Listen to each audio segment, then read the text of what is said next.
আজকে জুমার দিন আমারে 2 রাকাত জুমার নামাজ পড়ার সুযোগ দে। ও নবীর উম্মতেরা, নবীর আশিকেরা, হুসাইনের আশিকেরা গো, এই 2 রাকাত নামাজ জুমার নামাজ ছাইরো না, আমার নবীর শাফায়াত নসিব হবে না।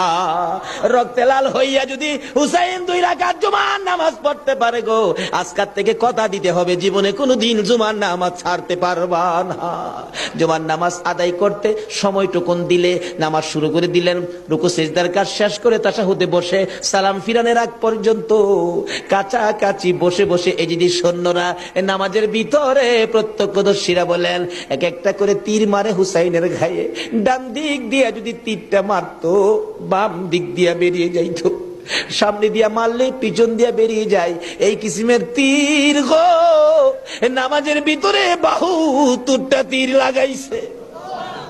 হুসাইন সালামটা ফিরাইয়া নানা